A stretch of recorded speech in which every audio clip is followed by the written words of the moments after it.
આજે આપ સૌને જણાવતા મને ખૂબ જ હર્ષની લાગણી અનુભવાય છે કે આંતરરાષ્ટ્રીય સંસ્થા બ્રિક્સ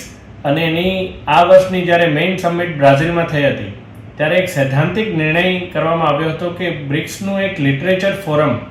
એવું કોઈ સંગઠનની સ્થાપના થાય, જેથી માનનીય વડાપ્રધાન શ્રી નરેન્દ્રભાઈ મોદી સાહેબ જે કહે છે વસુધૈવ કુટુંબકમ, સમગ્ર વિશ્વ એક પરિવાર છે,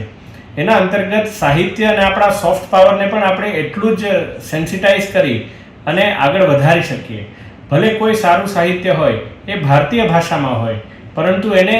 બ્રાઝિલ અથવા રશિયાની ભાષામાં કઈ રીતે ટ્રાન્સલેટ કરી અને ત્યાં પણ એને વધારે ખ્યાતિ મળે, એ જ રીતે કોઈ રશિયા કે બ્રાઝિલનું સાહિત્ય એ ભારતીય ભાષામાં એનું રૂપાંતરણ થાય અને પછી એ ભારતમાં પણ ખ્યાતિ મેળવે, એના પાછળનું એક આવો ઉદ્દેશ્ય. અને બીજા ઉદ્દેશ્ય જેવા કે બ્રિક્સ લિટરેરી એક્સચેન્જીસ,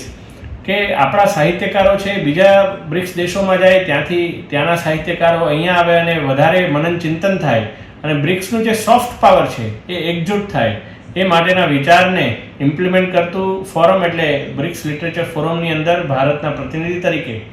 મારું નામ જ્યારે આજે મને નિમણૂક પામી છે, ત્યારે હું તમામ જે ફાઉન્ડર્સ છે, સાથી સાંસદો છે બ્રિક્સ દેશોના,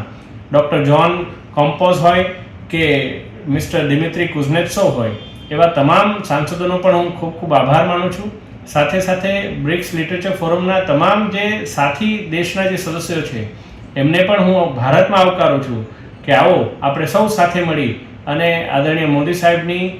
વસુધૈવ કુટુંબકમની ભાવનાને સાર્થક બનાવીએ અને આ જ કાર્ય કરવામાં મને બળ આપનાર એવું માનનીય વડાપ્રધાન શ્રી મોદી સાહેબ, ભારત સરકાર અને વિદેશ મંત્રાલયનો પણ હું ખૂબ ખૂબ આભાર સહ શુભેચ્છાઓ પાઠવું છું.